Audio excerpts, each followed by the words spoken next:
L'ultima immagine che voglio dare è di quella maledetta domenica. Andiamoci in agenda. Tommaso che non vuole scendere dalla barca perché ci sono i pauri, ci sono i grandi. Cecilia prende, se lo carica sulle spalle e se lo porta a terra.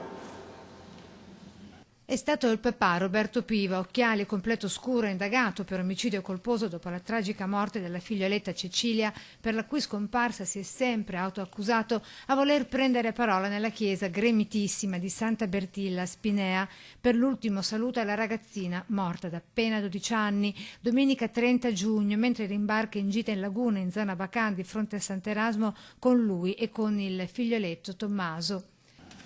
Io chiedo solo di ricordare questa immagine.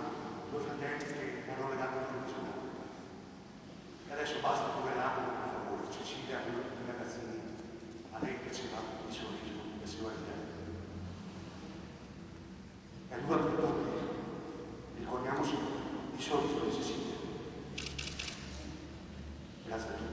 In chiesa anche la mamma Martina, in silenzio e sempre tra le lacrime, a guardare disperata insieme al figlio Tommaso la tomba della piccola Cecilia, dove a turno si avvicendavano i compagni di scuola della ragazzina con gli amici di gioco e della pallavolo, chi per lasciare un bocciolo di rosa bianca e chi il pallone di tante schiacciate e di altrettante partite, come ha ricordato anche Valentina, sua grande amica della pallavolo. Non potrai mai essere scordata o rimpiazzata. Nessuno avrebbe mai pensato che potesse succedere una cosa del genere, a te soprattutto. Come sappiamo tutti, sei stata sin da sempre una giovane guerriera, una ragazza tranquilla e solare, che sapeva reagire ad ogni situazione e rialzarsi da ogni caduta. Parole di conforto per la famiglia tutta e per la mamma, in particolare dal parroco che ha officiato l'omelia, Don Riccardo Zanchin. E concludo, cara Cecilia, queste brevi parole con un'immagine che mi ha confidato la tua mamma e che mi ha colpito.